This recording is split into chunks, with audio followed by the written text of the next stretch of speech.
This is probably the first time I'm saying this in a podcast. Sick. That's when I started learning. I did a song called Check Kar, 110 million YouTube views. Same efforts I put in Lambo Flow, 5 million YouTube views. Listen to both of those songs. Trust me, mainu dono vadiya lagde ne. And if you really listen to them, they both sound the same. But those songs, the Aam Jehe Munde was rejected by every single label. I still did it because I thought it was the right thing to do. I didn't make money from that song, but look at the value that song has generated. Parmish Verma, thank you very much for joining us, my friend. Thanks, guys. Thank you for having me. We're very happy to have you on here. I know you've had a crazy spring. You've been running around everywhere. So what's life been looking like for you in the past couple months, and what are you excited for in the summer coming up here? I think last couple of years have been really interesting because my music just took off. I've been desperately trying to change my genre of the music. I've been trying to work on new sounds, and I think it's working. I was at a stage in my life where I wasn't really happy with the kind of music, the kind of albums that I was doing. So that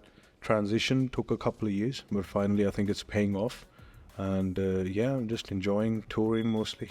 Absolutely, brother. I know you've released a few new songs recently. How much fun is that, and how is the process a little different now that you've been in it for a few years? I'm sure you've tightened everything up a little bit. Do you address it and attack it in the same way as you did a couple years ago, or is it a little bit more confident? Being independent is beautiful because there's less distractions. There are less rules to go by, because when you're working for a record label, they only want very specific kind of content from you, because obviously that kind of content makes more revenue. But as an artist, you're suffering because you only get to say certain things. When you just start, the major sum of money, like your biggest financial sort of income, that's a record label deal. So the most money that you see is because you're not doing a lot of shows. You don't own your masters. So the only time you see money is when you get a record label deal. So you're dependent on that money. Now you only offer that money based on this, what they ask for. If I want to do like a religious song, if I wanted to do a song on Sahibzade or maybe Hanumanji, I'm not allowed to do that kind of stuff. I mean, I'd be allowed, but I'm not going to get paid for it. Do you know what I mean? So they'd only want commercial songs of you, which is good when you're in an initial stage of your career, because you want commercial hits so that you're perceived as a successful artist. But you do that 3 years down the line, you juiced out the creative part, and you're left with all these thoughts in your head. Now it was just a weird space to be. But I'm happy now because now I own my record. I own a record label. I own most of my masters. So even if there's a song that I'd like to do and I know it's not a commercial song, it's not going to make me money, I'd still do it. Do you find that the fans are able to experience a different side of you now that it's organically just your music and there's no agenda or message or anything that you have to get across or anything like that?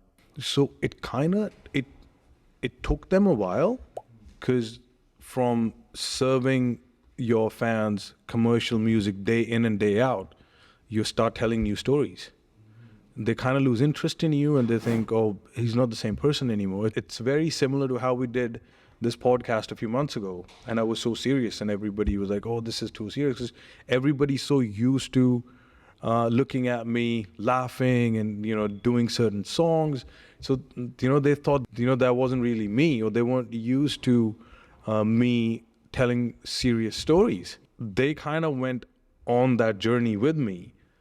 And 2 years down the line, I was finally able to sort of, I remember having a conversation with Spotify when I wasn't getting any playlists. My songs weren't played on any major playlist, and I was like, why am I not getting any playlists? They're like, oh, you don't have Spotify listeners.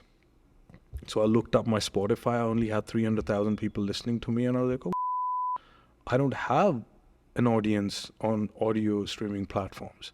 So I got to start creating content, start making music, which is more audio streaming platform focused. So what I'm trying to say is I need to start experimenting on different sounds. I got to start making better music so I don't rely on YouTube views. Because, 5 years ago, songs would be played on YouTube. It was audio and visual, working together.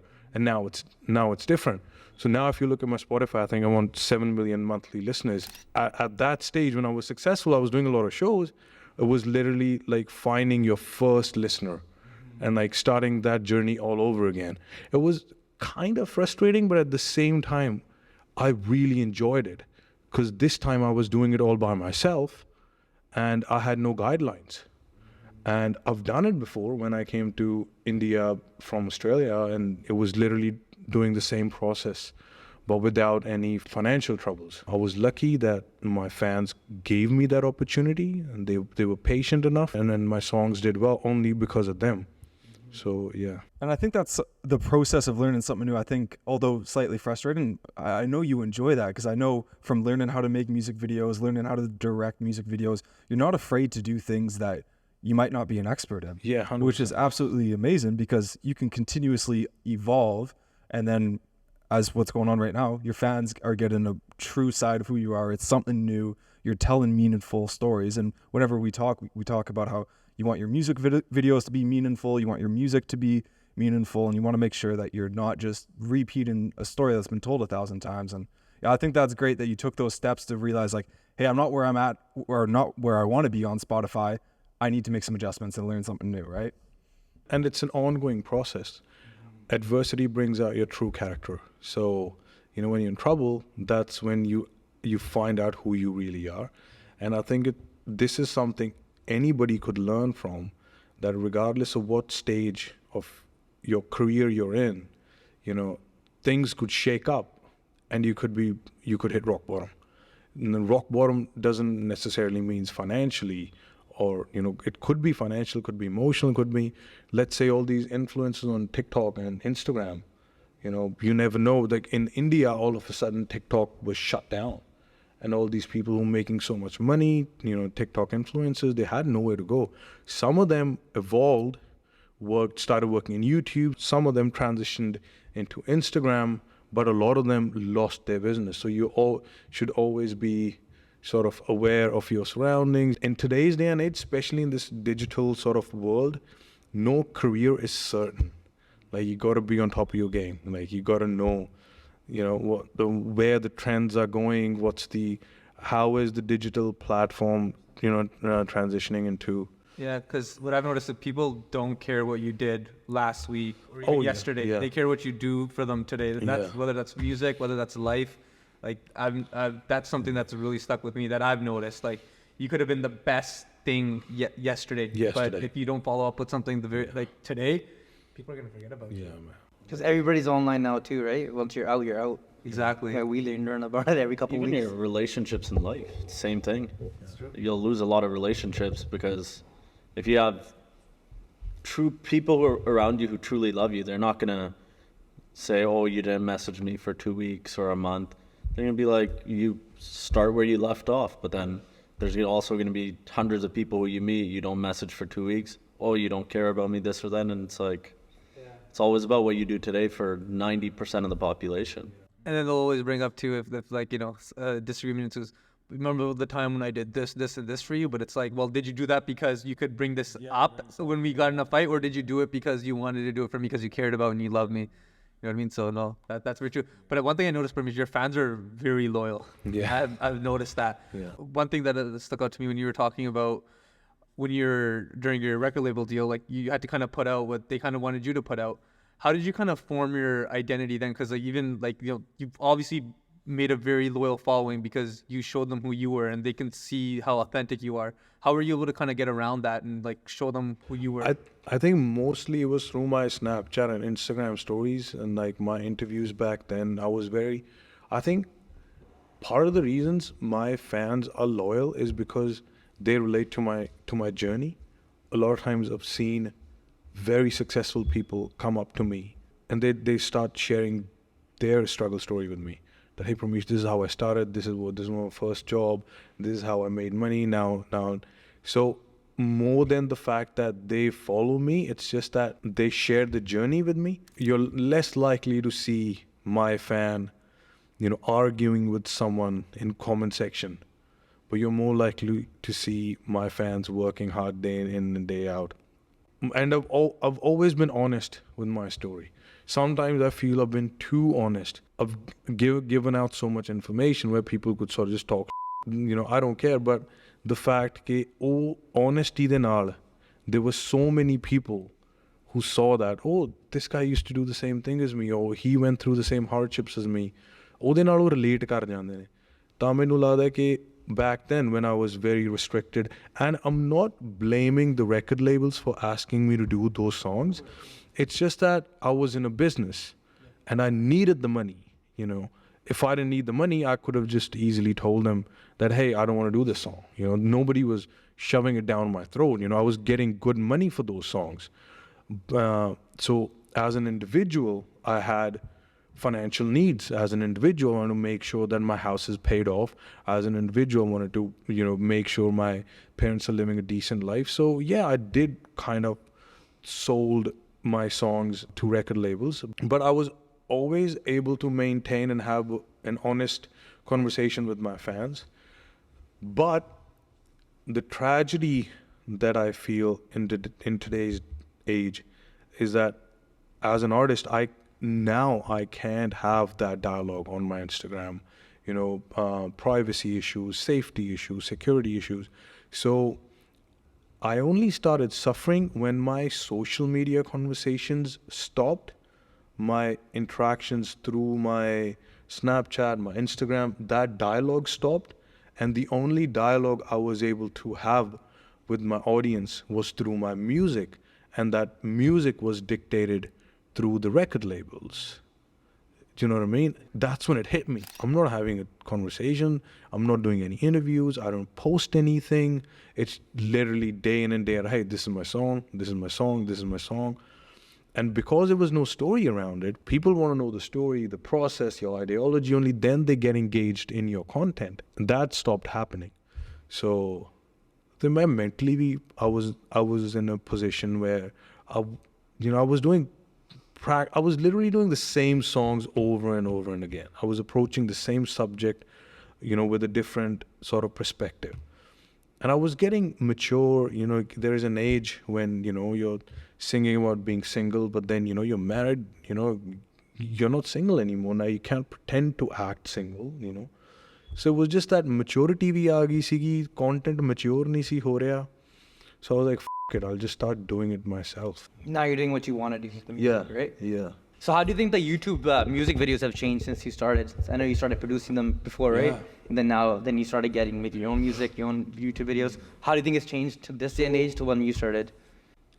That's a very interesting question. So when I started doing music videos initially, so you either had TV or you had YouTube.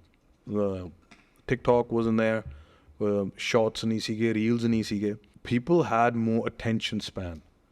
So back in, let's say, 2017, 2019, people had so much patience that before the song started, there used to be like a 15, 20 second introduction where the whole music video would be cinematic. It'll be like a short film.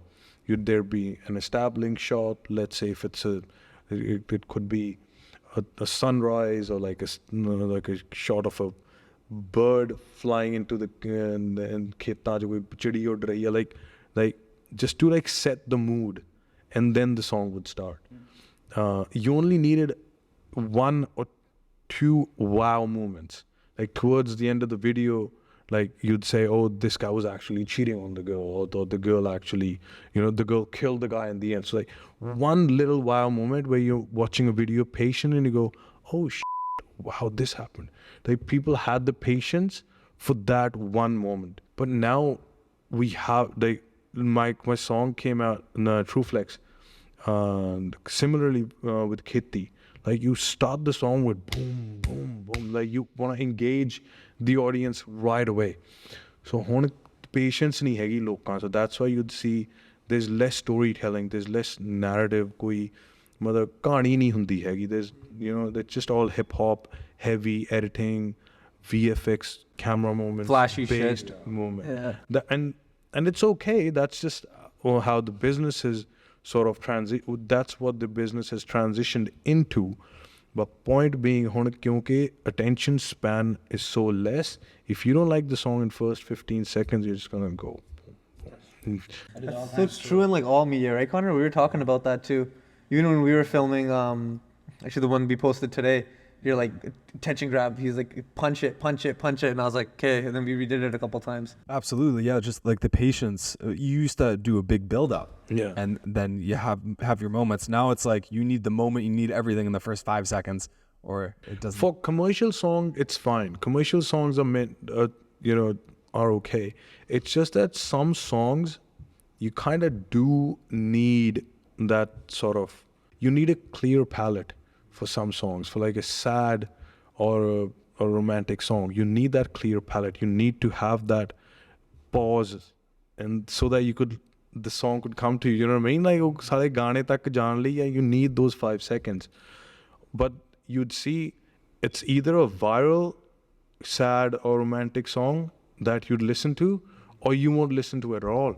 So मेरी ਜਿਹੜੀ analogy है, our record label, we released around 60 songs last year. Not even one single sad song worked. Most of the record label owners that I know, I took the data with them ਕਿ ਇਹ ਚੱਲ ਰਿਹਾ, like ਤੁਹਾਡਾ ਕੋਈ sad song ਚੱਲਿਆ, any sad song. Last year 5 ਜਾਂ 10 sad song ਚੱਲੇ ਹੋਣਗੇ, ਉਹ ਵੀ major ਆਰਟਿਸਟਾਂ ਦੇ, ਕਿਉਂਕਿ ਲੋਕ ਉਹਨਾਂ ਦੇ ਗਾਣੇ ਸੁਣ ਰਹੇ ਨੇ, people are already listening to them, so they listen. But sad song genre has died.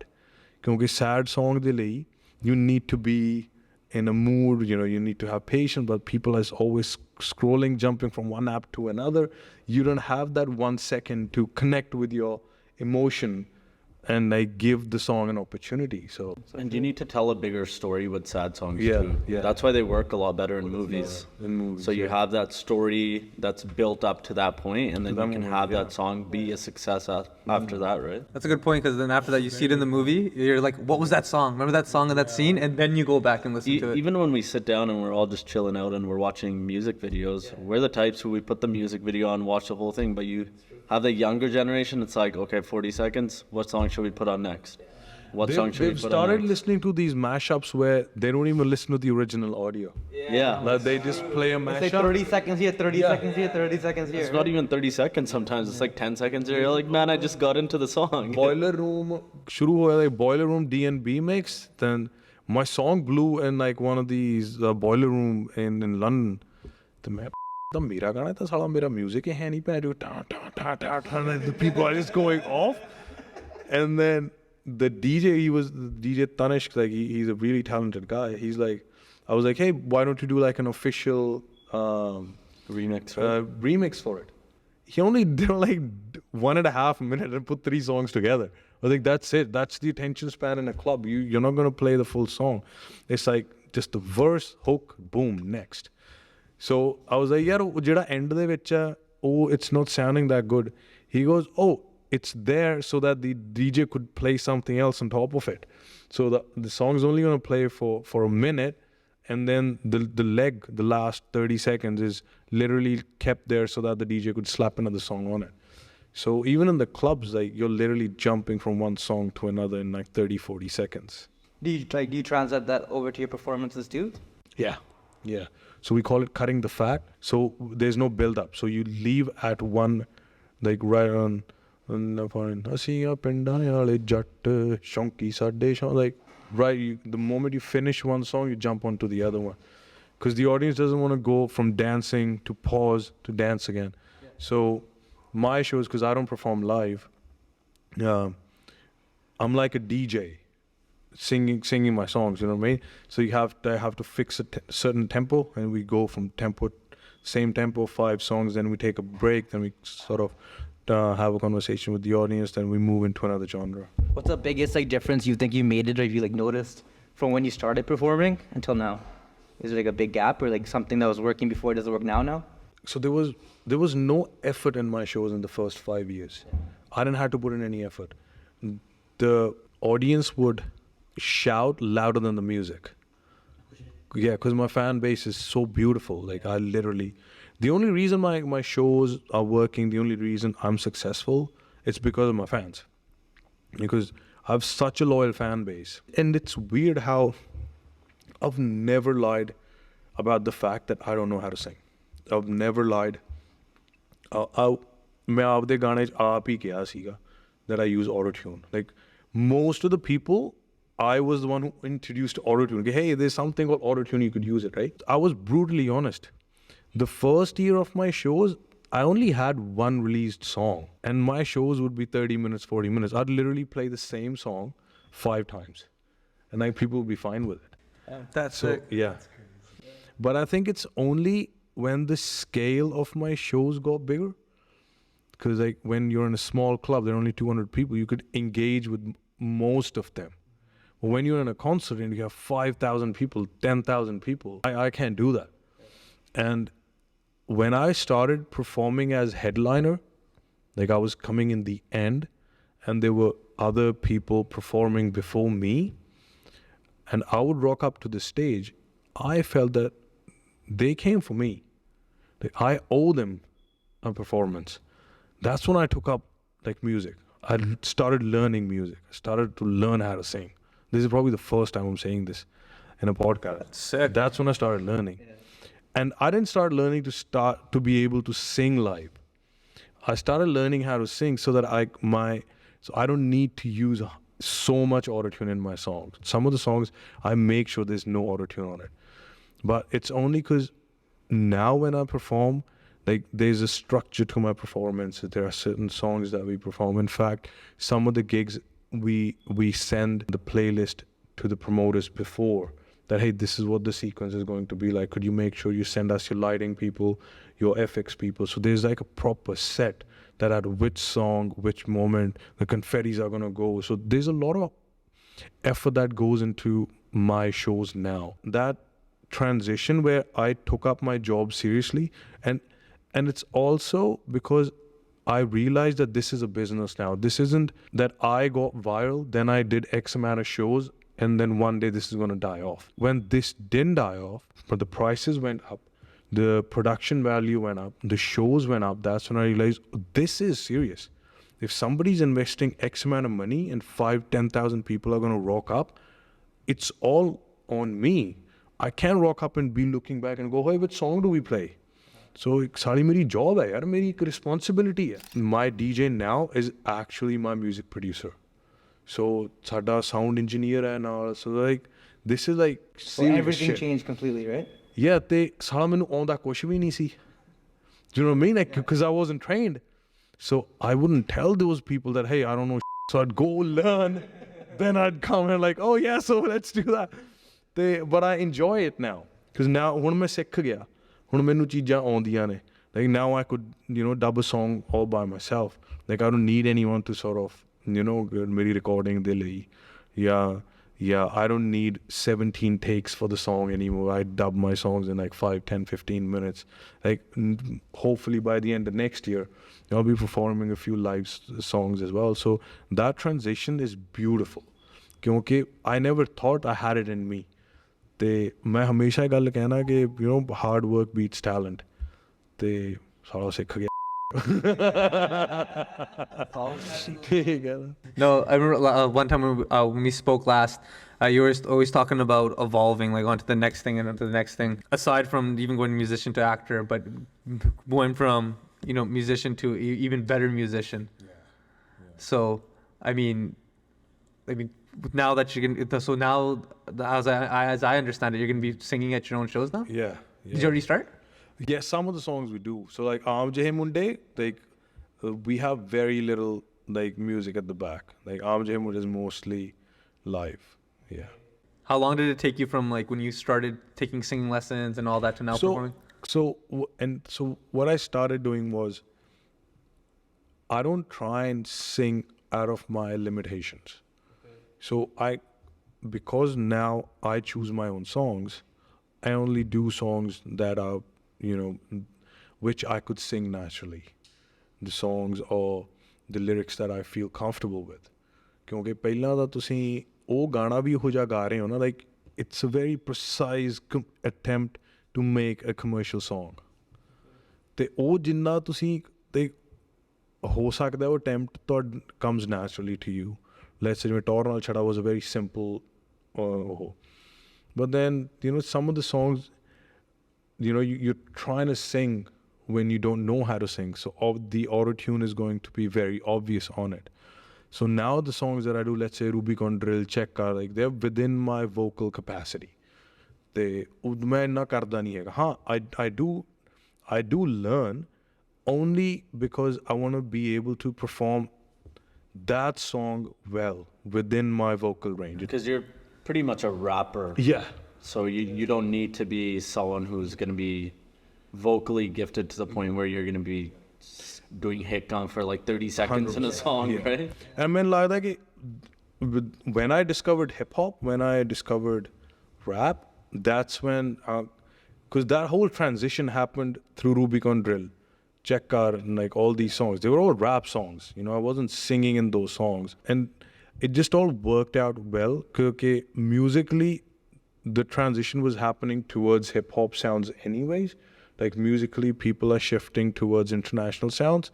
And then vocally, I was shifting towards hip hop. So sort of hip hop, the jada rap scene in India, the obesi vadda ho reha.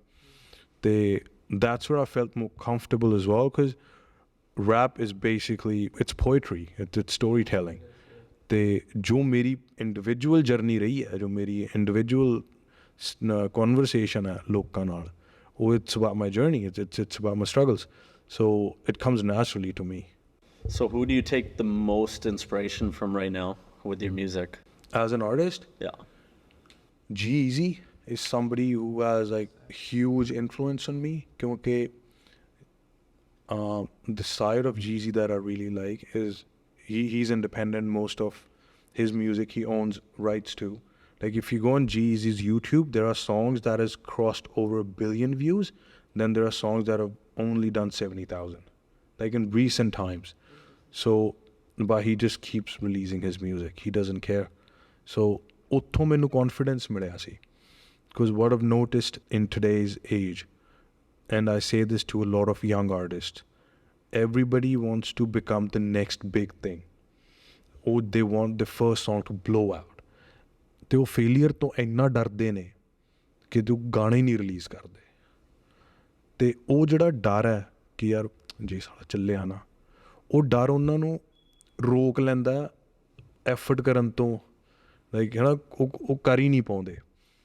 ਤੇ and I have this conversation with my contemporary artists as well. I joke with them saying, I only need 2 big songs a year. So I do 10. You guys want 10 big songs, so none of your songs are honest. ਕੋਈ ਚੱਲ ਜਾਂਦਾ ਕੋਈ ਨਹੀਂ, ਤੁਸੀਂ ਹਰ ਵਾਰੀ disappointment ਲੈ ਲੈਂਦੇ ਹੋ ਕਿਉਂਕਿ ਤੁਸੀਂ ਕਮਰਸ਼ੀਅਲ ਟਰਾਈ ਕਰਨਾ ਚਾਹੁੰਦੇ. You want every song to have the same outcome. I don't. I put equal efforts in every single song. I did a song called Check Kar, 110 million YouTube views. Same efforts I put in Lambo Flow, 5 million YouTube views. Listen to both of those songs. Trust me, ਮੈਨੂੰ ਦੋਨੋਂ ਵਧੀਆ ਲੱਗਦੇ ਨੇ. And if you really listen to them, they both sound the same. Quality of sound same ਹੈ, music producer same ਹੈ, video ਤੇ ਵੀ same ਪੈਸੇ ਲੱਗੇ ਨੇ. One of them blew out, one of them ਨਹੀਂ ਉੱਡਾ blow ਹੋਇਆ. ਪਰ it doesn't matter ਕਿਉਂਕਿ ਦੋਨਾਂ ਨੇ ਮੈਨੂੰ equal satisfaction ਦਿੱਤੀ ਹੈ. ਤੇ G-Eazy ਨੇ ਮੈਨੂੰ ਇਹ confidence ਦਿੱਤਾ ਕਿ ਯਾਰ ਜਦੋਂ ਮੈਂ ਉਹਦਾ ਦੇਖਦਾ ਸੀਗਾ YouTube ਕਿ there'd be songs that have done like 500 million, billion views, 2 billion, then there are albums who've just done like 70,000 views, 80,000 views, but those songs are equally well. ਤੇ ਉਹ ਸਭ ਬੰਦਾ satisfied ਆ ਆਪਦੀ ਲਾਈਫ ਵਿੱਚ. ਸੋ ਮੈਂ ਉਹ ਕਦੇ ਮੈਂ fake views ਨਹੀਂ ਐਡ ਕਰਦਾ. ਮੇਰੀ ਚੈਨਲ ਤੇ ਗਾਣਾ 100 ਮਿਲੀਅਨ ਵਾਲਾ ਵੀ ਆ, ਮੇਰੇ ਤੇ ਹੀ 50 ਮਿਲੀਅਨ ਤੇ ਵੀ. ਹੁਣ ਮੈਂ ਕੱਲ ਪਰਸੋਂ ਖੇਤੀ ਗਾਣਾ ਰਿਲੀਜ਼ ਕੀਤਾ, ਉਹਦੇ 40,000 ਹੀ ਵਿਊ ਹੋਏ ਨੇ. That's why people know you're being honest. ਪਰ ਗਾਣਾ ਤਾਂ ਘੈਂਟ ਹੈ ਯਾਰ, ਮੈਂ ਤਾਂ ਹੈਪੀ ਹਾਂ ਉਸ ਚੀਜ਼ ਤੋਂ. ਸੋ G-Eazy, ਰਸ, ਦੋਨੋਂ ਬੰਦੇ, ਐਲੀਗੇਟੀ ਮੈਨੂੰ ਬਹੁਤ ਵਧੀਆ ਲੱਗਦਾ. Russ is good shit. He's always putting out music, man. He has so much music. Russ is like somebody. But one thing that really stood out that Parmish said was that he said like how he jokes, but probably a little bit of truth, where you only need 2 big songs a year, right? Yeah. But no matter what, if you know you need the 2, you'll put out 10, knowing that you'll only get 2 out of it. It might even be 20, but the main thing there is like volume negates luck. Yeah. You know what I mean? Whereas the harder you try, the luckier you get. Exactly. Whereas other people, like you saying, like they're putting out 10 and they're expecting the same outcome for all 10. Like all 10 of them are going to be a hit. ਤੇ ਤੁਸੀਂ process ਨਹੀਂ enjoy ਕਰਦੇ. ਉਹ ਜਿਹੜੀ resentment ਬਹੁਤ ਹੋ ਜਾਂਦੀ ਆ. And even the biggest artists in the world, relatively speaking, some of their songs aren't successful compared to their own statistics, right? Like- Out of like one song on an album would be a banger, rest of them won't. Yeah, like that song, their other songs could still get 50, 60 million views, but their bigger songs are getting 300-400 million. That's still not a success for them, but they still keep going. And it takes time to get to a point where each one of your songs is going to get to that. So you just have to have the patience and just keep going and be honest with yourself, right? And knowing that too, right? Like, yeah, I'll put out 10, I'll put an album, but I'm only really looking for one big one or two big ones. There's another thing that I've noticed. Song the success ਕੀ ਹੈ ਉਹ stream ਨਹੀਂ ਦੱਸ ਸਕਦੀ. I'll tell you why. So let's say there's a song which is about cars. A lot of people could relate to it. So it's going to have a higher streaming number. But if it's a song about heartbreak or heartbreak we should do. Let's say if there's a song which talks about AP, private jets, heartbreak, like ਜਿੰਨਾ ਘੱਟ relatable ਚੀਜ਼ਾਂ ਉਹਨੂੰ ਸੁਣਨ ਵਾਲੇ ਲੋਕ ਵੀ ਘੱਟ ਹੋਣਗੇ ਜੋ ਉਹਨੂੰ ਉਵੇਂ ਸੁਣ ਸਕਣਗੇ. I'll give you an example. So I made a song, ਉਹ ਹਲੇ ਰਿਲੀਜ਼ ਨਹੀਂ ਹੋਇਆ. It's called My Life Be Like. ਉਹਦੇ ਵਿੱਚ ਨਾ ਬੜਾ ਸਪੈਸੀਫਿਕ ਲਿਰਿਕਸ ਨੇ ਉਹਦੇ ਕਿ ਮੇਰੀ ਲਾਈਫ ਐਵੇਂ ਹੋ ਗਈ ਆ. It talks about hard work, it talks about success, ਪਰ ਇਨ ਅ ਵੈਰੀ ਮਤਲਬ ਕੀ ਕਹਿੰਦੇ ਆ ਆਪਾਂ specific way, है ना? So I played it to a friend of mine who has a fleet of cars. He has a great businessman, has a lot of money. He's in India. He loved the song ਕਿਉਂਕਿ ਉਹ ਗਾਣਾ ਸੀ ਜਿਹੜਾ ਉਹਦੇ lifestyle 'ਚ ਐਨ fit ਆ ਰਿਹਾ ਸੀਗਾ, ਹੈ ਨਾ? ਉਹ ਇੱਕ ਡਿਫਰੈਂਟ ਟਾਈਪ ਆਫ ਕਲਾਇੰਟ ਹੀ ਹੋ ਗਿਆ ਨਾ, ਲਿਸਨਰ ਹੈ ਉਹ. ਉਹੀ ਗਾਣਾ ਜਦੋਂ ਮੈਂ ਆਪਣੇ ਦੋਸਤਾਂ ਨੂੰ ਪਿੰਡ ਸੁਣਾਇਆ ਪਟਿਆਲੇ, ਠੀਕ ਹੈ ਯਾਰ ਗਾਣਾ ਬਾਈ ਆਪਣਾ ਤਾਂ ਉਹ ਗਾਣਾ ਆਪਾਂ ਨੂੰ ਜ਼ਿਆਦਾ ਵਧੀਆ ਲੱਗਦਾ ਤੇਰਾ. ਹੁਣ ਕਈ ਗਾਣੇ ਹੁੰਦੇ ਨੇ ਨਾਲ ਜ਼ਿਆਦਾ ਬੰਦੇ ਰਿਲੇਟ ਕਰ ਲੈਂਦੇ ਨੇ. Lot of people could relate with it, so therefore ਦਾ ਸਟਰੀਮਿੰਗ ਨੰਬਰ ਹਾਈ ਆ. ਪਰ ਕਈ ਗਾਣੇ ਹੁੰਦੇ ਨੇ ਜਿਹੜੇ ਇੱਕ ਸਰਟਨ, ਹੁਣ ਜਿਵੇਂ ਖੇਤੀ ਗਾਣਾ, ਉਹ ਮੇਰਾ ਜਿਹੜਾ ਦਿੱਲੀ ਦਾ ਬਿਜ਼ਨਸਮੈਨ ਆ ਉਹਨੂੰ ਵਧੀਆ ਨਹੀਂ ਲੱਗਦਾ. ठीक है भाई आप पंजाब में ना यार you guys you know तो आप खेत को क्यों इतना प्यार करते हो. Now that guy doesn't understand the concept कि regardless of how successful you are, खेत ते पिंड कितना important है अपने ਲਈ. सो खेती ਉਹ ਨਹੀਂ ਸੁਣਦਾ ਤੇ ਜਿਹੜੀ ਉਹ AP ਤੇ ਉਹਦੇ ਪ੍ਰਾਈਵੇਟ ਜੈਟਾਂ ਵਾਲਾ ਗਾਣਾ ਉਹ ਪਿੰਡ ਵਾਲਾ ਮੇ ਵੀ ਬੰਦਾ ਉਹਨਾਂ ਨਾ ਸੁਣੇ. ਤਾਂ ਜਿਹੜਾ ਸਟਰੀਮਿੰਗ ਨੰਬਰ ਹੈ ਨਾ, ਹੁਣ ਇਹ ਸੇਮ ਐਨਾਲੋਜੀ ਲਾ ਇੱਕ ਹੋਰ ਐਗਜ਼ਾਮਪਲ ਤੇ ਲਾਓ. ਆਪਣਾ ਗਾਣਾ ਜਿਹਦੇ ਹੇਠ ਘੋੜਾ ਮੋਢੇ ਤੇ ਇਹਦੇ ਨਾਲ ਹੀ ਨਹੀਂ, ਹੁਣ ਇਹਦੀ ਸਟਰੀਮਿੰਗ ਨੰਬਰ ਤਾਂ ਨਹੀਂ ਹੈਗਾ 500 ਮਿਲੀਅਨ, ਪਰ ਹਰ ਵਿਆਹ ਤੇ 10 ਵਾਰੀ ਲੱਗਦਾ 100%. ਪੰਜਾਬ ਦੇ ਹਰ ਸ਼ਹਿਰ ਦੇ ਹਰ ਵਿਆਹ ਦੇ ਹਰ ਡੀਜੇ ਤੇ ਉਹ ਗਾਣਾ 10 ਵਾਰੀ ਚੱਲਦਾ. ਪਰ ਉਹਦਾ ਫਿਰ ਉਸ ਹਿਸਾਬ ਨਾਲ that song should have 7 billion views on YouTube views. So a song is big on Spotify, a song is big on YouTube, but then there's a song which is played in every single wedding over and over and over again. ਉਹ ਵੀ success ਦਾ ਇੱਕ measure ਹੈ. ਸੋ ਆਪਾਂ ਗਾਣਿਆਂ ਦੇ measure ਨੂੰ Spotify ਤੇ ਦੇਖਦੇ ਹਾਂ ਜਾਂ YouTube ਤੇ ਦੇਖਦੇ ਹਾਂ. I don't look at it like that. Some of the songs of mine which don't have a big streaming number got me gigs at places that I'd never been. ਕਿਉਂਕਿ ਉਹ ਗਾਣੇ ਇੰਨੇ specific ਸੀਗੇ, they reached to specific crowds. Do you know what I mean? Like, I did a show in London. It was a private club where you couldn't buy a ticket. You couldn't go in. It was a private club. And only people with certain kind of membership could go to the club. Yeah. I was in Jaipur. My gig had just finished. My manager was on the call. We were supposed to go to Delhi in 3 days. So we were contemplating that should we stay in Jaipur for a few days, should we drive around, or should we just go to Delhi? Because we had 3 days in the middle. And my manager goes, hey, do you want to go to London? There's a show in London tomorrow. I was like, Kal? I was like, okay, chalde hain. So he's like, okay, fine, we'll do it. So I was shocked how am I supposed to do a show in like 24 hours? There's no promotion, you know, how would I post anything? They, oh, you don't have to post anything. So I was like, cool, there was money there. I was like, theek hai, chalo chaliye bhai. So I went to London. I went to this club. I think 500 people. And all of them were students from India. From like the really nice colleges. Utthon gaye hoye si utthe. They all had tables, and the songs that they were, they wanted, they were requesting, I thought those songs were never worked for me. ਤੇ ਮੇਰੇ ਦਿਮਾਗ ਵਿੱਚ ਉਹ song ਤਾਂ flop ਸੀਗੇ, ਪਰ ਉਹ ਕਿਉਂਕਿ ਇੱਕ ਸਪੈਸੀਫਿਕ ਆਡੀਅנס ਨੂੰ ਇੰਨਾ ਜ਼ਿਆਦਾ ਰਿਲੇਟ ਕਰ ਗਏ ਉਹ ਗਾਣੇ, that show happened. ਸੋ ਜਿਹੜੀ ਸਕਸੈਸ ਦਾ ਮੈਜਰ ਹੈ ਮਿਊਜ਼ਿਕ ਦੇ ਬਿਜ਼ਨਸ ਦੇ ਵਿੱਚ is very different. Like you don't know ਕਿਹੜਾ ਗਾਣਾ ਕਿਹੜੇ ਬੰਦੇ ਨੂੰ ਕਿਵੇਂ ਹਿੱਟ ਕਰ ਰਿਹਾ. So going back to that, so even the 10 songs that we were talking about, even if 2 are big hits, the other 8 still mean something to someone. Yeah, like those songs could still produce business. They might not produce streaming revenue, But not everyone thinks of it like that. yeah, and on some songs are just important for, let's say ਜਿਵੇਂ ਨਾ ਜੱਟਾ ਨਾ is on farmer suicide. I'm not going to make money off it, but as an artist, when we released the song, there were so many people who messaged us and said ਸਾਡੇ family 'ਚ ਕਿਸੇ ਨੇ suicide ਕੀਤਾ ਸੀਗਾ, ਇਹ ਗਾਣੇ ਨੇ ਸਾਨੂੰ motivate ਕੀਤਾ. Like people were literally crying and saying ਕਿ ਆਹ ਗਾਣੇ ਕਰਕੇ I was having suicidal thoughts ਤੇ ਆਹ ਗਾਣੇ ਨੇ motivate ਕੀਤਾ ਮੈਨੂੰ. ਯਾਰ ਇੱਕ ਗਾਣੇ ਨੇ, ਇੱਕ ਮੰਨ ਲਓ ਇੱਕ ਬੰਦਾ suicidal thought ਲੈ ਰਿਹਾ ਸੀ ਤੇ ਉਹ ਗਾਣੇ ਨੇ maybe ਉਹਨੂੰ ਕੁਛ ਗਲਤ ਕਰਨ ਤੋਂ ਬਚਾ ਲਿਆ. Can you put value on that song? No amount of money can put value on it. Yeah, there was a stat. There's, I think, close to 50,000 farmers committing suicide in India every year. So imagine if ਇੱਕ line 'ਚ ਇੱਕ life change ਹੋ ਗਈ ਉਹ ਗਾਣੇ ਤੇ. I didn't make money from that song, but look at the value that song has generated. ਉਹ ਮੇਰੇ ਸਾਲਾ ਰੱਬ ਨੇ ਤਾਂ ਦੇਖਿਆ ਨਾ, ਉਹ ਮੇਰੇ ਕਰਮ ਤਾਂ ਹੋ ਗਏ ਨਾ ਇੱਕ ਤਰੀਕੇ ਨਾਲ. So ਹਰ ਇੱਕ success subjective ਆ. ਉਹ ਚੀਜ਼ਾਂ ਨੂੰ ਆਪਾਂ ਹਰ ਚੀਜ਼ ਨੂੰ ਪੈਸਿਆਂ ਦੇ ਵਿੱਚ ਨਹੀਂ ਆਪਾਂ ਦੇਖ ਸਕਦੇ. ਨੀ ਕੁੜੀਏ ਤੂੰ ਗਾਣਾ ਜਾਂ ਆਮ ਜਿਹੇ ਮੁੰਡੇ ਹੁਣ successful ਹੋਇਆ, like in last 1 year that song blew up, but I did that song 3 years ago.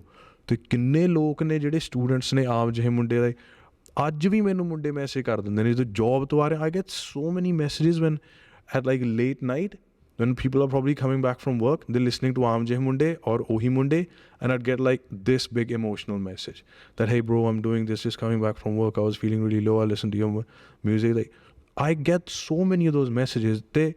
That satisfaction, no amount of money can give me that satisfaction, because I could buy the clothes that I want now, I could buy the cars or whatever.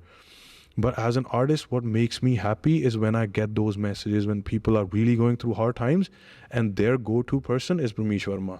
ਤੇ ਮੈਨੂੰ ਲੱਗਦਾ ਯਾਰ ਆਹ ਮੇਰੀ legacy ਆ ਯਾਰ, ਮਤਲਬ ਇਹ ਮੈਂ ਖੱਟਿਆ. ਕੱਲ੍ਹ ਨੂੰ ਕੋਈ ਬੰਦਾ ਆਪਦੇ ਜਵਾਕਾਂ ਨੂੰ ਕਹੂਗਾ ਕਿ ਯਾਰ ਭੈਣ ਪਰਮੀਸ਼ ਵਰਮਾ ਬੰਦਾ ਸੀ ਯਾਰ, ਉਹਦੇ ਗਾਣੇ ਸੁਣ ਕੇ ਸਾਲਾ ਮੋਟੀਵੇਟ ਹੁੰਦੇ ਸੀ, ਅੱਜ ਆਹ ਚੀਜ਼ ਕਰ ਲਈ ਅਸੀਂ. ਸੋ ਉਹਦੀ ਵੈਲਿਊ ਪੈਸੇ, ਹਰ not everything is measured in money. It's not just the numbers, it's not just the views, Yeah. it's that impact. Yeah, and that's the satisfaction that comes to you as an independent artist. That's the most beautiful thing. Because those songs, like Aam Jehe Munde, was rejected by every single label. I still did it because I thought it was the right thing to do. Yeah.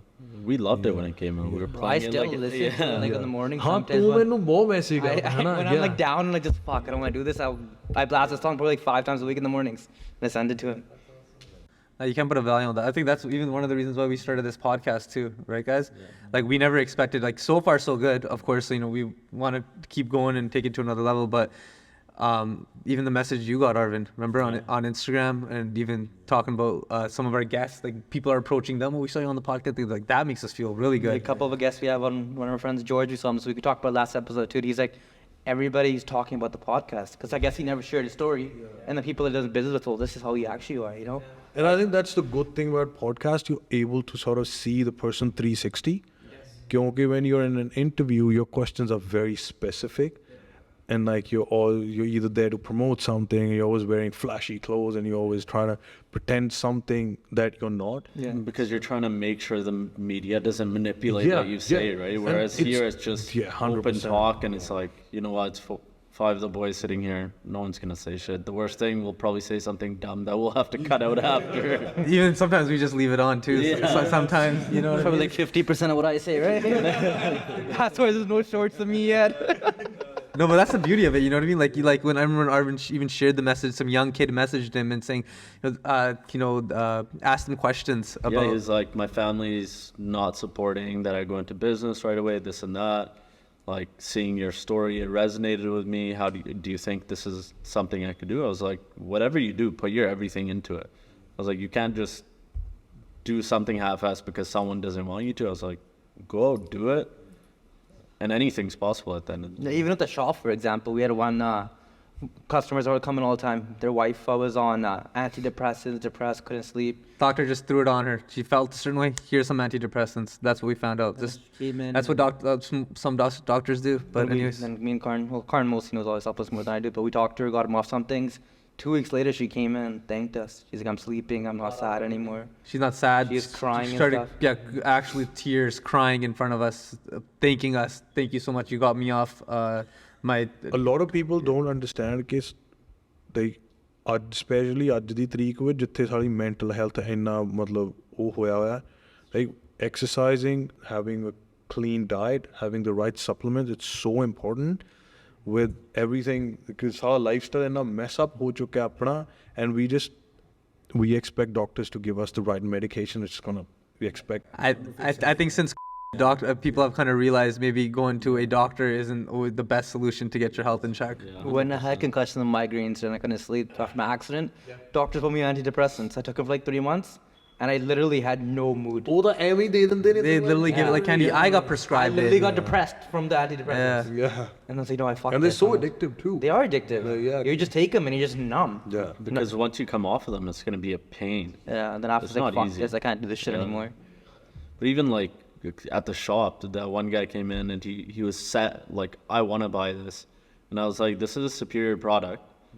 I make more money on the product you're trying to buy than I do on this one. But that's what we do. It's not, we're not there. We'll make a quick extra $10, $15 today. It's about how do I help this person actually get to their goal? That's a whole point of what you do in any industry. It's you try and make a difference in the world, whether it's small, whether that's what protein they're taking. Today, Whether the it's a protein song, that yeah. I picked up from the shop, Yeah, it was my the same protein that he picked up. it's my favorite protein, and I've been drinking the same brand from past 10, 15 years because it's been my go-to brand. And he goes, hey, don't buy that. This is garbage. And he told me this out. You guys just came out. And the one that he offered me was actually cheaper. Yeah. Yeah. See, you know, I think it was like 20 We've done that bucks so cheaper, many yeah. times. We've Yeah. done that. People but come pick it up. Like Yeah. I never knew. Yeah. They got, But that's the thing. I mean, and I think people feel that. I feel like when you are honest, when you are sincere, and like you treat people with grace, and you have their best interest. Like, for one, of course they'll come back to you. That's no questions asked. You'll have a customer for life. You'll have a relationship for life. But Yo, a listener for life, you know? listener for life, exactly, just like your listeners. But like, everyone wants to feel something. Everyone wants to be taken care of because you never know. So maybe they don't get that at home. They don't get that through their friends. It could be someone working at a freaking supplement shop. It could be an artist such as yourself. But everyone wants to feel that. like eventually, sala AI aa jana, everything's gonna have AI in it. There's no human interaction. So if there's somebody who's like genuine, concerned, being honest with you, Crazy. really, This is actually We nuts. just had this conversation. Our today. last episode, I don't know when this one's gonna come out, but the one we just shot. Filmed like 2 days So today is we're shooting on a Tuesday. We just talked about this on Sunday. This exact yeah, same. there's no human connection. Like, so authenticity sali hai hi nahi. It's gonna be the same thing. What differentiates the relationship? Exactly. Everyone thinks AI is going to take over all these jobs. And yeah, mind you, if you're at a McDonald's, maybe they're going to take away some cashiers, and that makes sense. But when it comes to customer service nowadays is already lacking. Yeah. Like, but how this conversation came about was I was talking about my experience in Europe and how the servers and tip culture, won't get too much into it now, but where we were going with it was that customer service now and human relation now is going to be more important than ever because AI is taking So if over. you think about it, so AI is taking off, and at the same time, all those brands are taking off. Jinnah de jede leaders ne, o story das rahe ne. Like, you know how all the brands are now led by the founders? So brands which have a founder sort of leading the marketing campaign are doing well. So think about it, they're opposite ne. AI and then the actual founder. So all the middle people are going to get cut. Like you're either left with artificial intelligence or you're left with genuine people telling genuine stories. So ਜਿਹੜੇ ਬੰਦੇ right conversations ਕਰਨਗੇ, like it's just gonna segregate and make it ਜਿਵੇਂ it's either ਜਮਾ ਹੀ real conversations ਹੋਣਗੀਆਂ ਜਾਂ artificial ਹੋਣਗੀਆਂ. There's no in between. Of course, because even with AI, like it's very advanced. We're on ChatGPT 4 today, right, boys?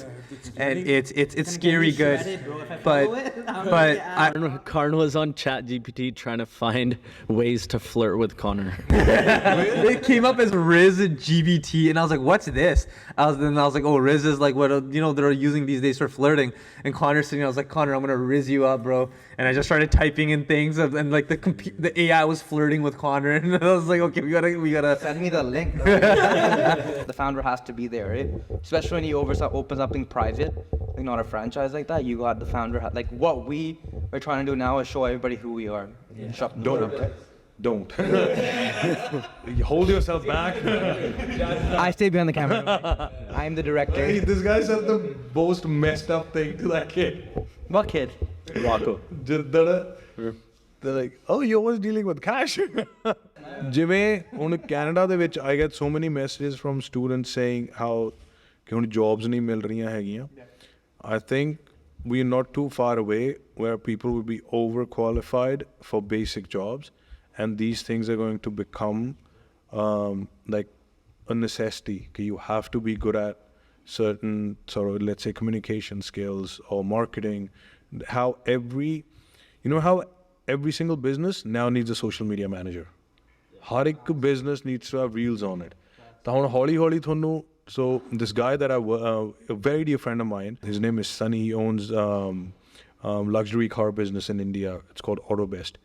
So out of his, like, let's say 30 people staff, the sales staff who make the calls and like make sure the deals are done, they have a team, a camera team. They get at work, let's say 8 o'clock in the morning. From 8 to 12, they film. And then they start making the regular calls.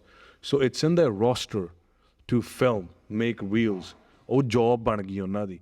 So now you have done ਆਪਦੀ job ਦੇ around ਬਾਕੀ skills ਨੇ ਜਿਹੜੇ you have to learn them. You have to be overqualified to do a basic job. And I think anybody listening to this, I think this is the time when you start developing skills around it. Like 20 years down the line, even if you're a painter, you need to know how to make a nice reel about your painting, and you should know how to sell it, because it's become so important. Even if it's a limited skill, how do I create the world around it ਕਿ ਉਹ ਚੀਜ਼ ਵਧੀਆ ਬਣ ਜੇ? ਹੁਣ Louis ਵਟੌਨ ਦੀ shirt ਵੀ 100% cotton ਦੀ ਹੁੰਦੀ ਆ, ਤੇ ਲੈਟਸ ਸੇ ਵਾਲਮਾਰਟ ਤੋਂ ਵੀ ਆਪਾਂ ਜਿਹੜੀ ਸ਼ਰਟ ਲੈਂਦੇ ਉਹ ਵੀ ਕਾਟਨ ਹੀ ਹੁੰਦੀ ਹੈ. ਫੈਬਰਿਕ ਤਾਂ ਨਹੀਂ ਇੰਨਾ ਸੁਪੀਰੀਅਰ ਹੁੰਦਾ ਕਿ ਆਹ $20 ਦੀ ਆ ਤੇ ਇਹ $2000 ਦੀ ਆ. ਉਹਦੇ ਆਲੇ ਦੁਆਲੇ ਉਹਦੀ ਇੱਕ ਸਪੇਸ ਇੰਨੀ ਵਧੀਆ ਕ੍ਰੀਏਟ ਕੀਤੀ ਹੈ ਕਿ ਜੇ ਮੈਂ ਉੱਥੇ ਜਾ ਕੇ ਉਹ ਚੀਜ਼ ਲੈਂਦਾ, ਉਹ ਐਕਸਪੀਰੀਅੰਸ ਮੇਰਾ ਇੰਨਾ ਵਧੀਆ ਹੁੰਦਾ that I don't mind paying the extra buck, because I want to be associated with that brand. ਸੋ ਤੁਹਾਨੂੰ ਅਪਰੋਚ ਆਉਣੀ ਚਾਹੀਦੀ ਹੈ. ਜਿਹੜੀ ਚੀਜ਼ ਪਹਿਲਾਂ ਲੂਈ ਵਟੌਨ ਕਰਦੀ ਸੀ, I think that needs to be done by a kebab shop down the road. Like ਤੁਹਾਨੂੰ ਉਹ ਐਕਸਪੀਰੀਅੰਸ ਇਹੋ ਜਿਹਾ ਕ੍ਰੀਏਟ ਕਰਨਾ ਪੈਣਾ. There are so many reels from these guys, I don't remember the name, but they make these funny videos from their food store. ਤੇ ਉਹ videos ਹੀ ਇੰਨੀਆਂ viral ਨੇ that you go to their food store just to buy food. Now you follow them because of their content, but they blew up because ਉਹਨਾਂ ਦੇ business ਦਾ ਆਪਾਂ ਨੂੰ ਪਤਾ ਲੱਗ ਗਿਆ. ਹੁਣ ਉੱਥੇ ਜਾ ਕੇ ਉਹ ਫੂਡ ਲੈ ਕੇ ਸਟੋਰੀ ਪਾਣਾ has become that experience. Or like those TikTokers who do the hidden gems. yeah. There's London ਦੇ 2 ਬੰਦੇ ਨੇ, ਉਹ ਜੈਕ ਪੋਟੈਟੋ ਬਣਾਉਂਦੇ ਨੇ. Jack potatoes, ਹੈ ਨਾ? Yeah. So see, now we sitting in Surrey talking about those guys in London. ਤੇ ਉਹ ਸਪੱਡ ਹੈ ਕਿ ਆਲੂ ਤੇ ਸਾਲਾ ਕੌਰਨ ਤੇ ਚੀਜ਼ ਹੀ ਹੈ. So many people do it, but they've made it into a piece of content where there's a lineup there. Like I'm pretty sure ਕਿ ਉਹੋ ਜਿਹਾ food like you could find locally. ਹਨਾ Make it a ਪਰ ਜਿਹੜਾ ਉਹਦਾ ਸਾਲਾ You make some beans, get a potato. ਪਰ ਉਹ lineup experience ਦੇ ਲਈ ਆ. So they could take it. So you have to generate the value. Those process. When I was in Europe, like legitimately 95% of the places we went were all due to exactly what you said. Like online, searching it online, the recommendations and just seeing, and then when you'd show up there, it's like when we're in Greece, it's like we're gonna get gyros at like some place, and then Christina's like, no, we gotta go to Jimmy's. That's like the famous one here. Well, we used to, restaurants ਵਿੱਚ ਵੀ ਆਪਾਂ ਹੀ ਜਾਂਦੇ ਆ hidden gem in Surrey. ਤੁਸੀਂ ਕਹਿੰਦੇ ਆਹ ਕਿਹੜਾ hidden gem ਹੈ ਸਾਲਾ, ਚਲੋ ਚੱਲੀਏ ਤਾਂ ਦੇਖੀਏ. Yeah. There's a hidden gem in Abbotsford. It's called the Supplement House. It's in the Summit Center. You guys should check it out. Yes. Check it out. Clip that and keep repeating it the whole podcast. 32 hours, bro.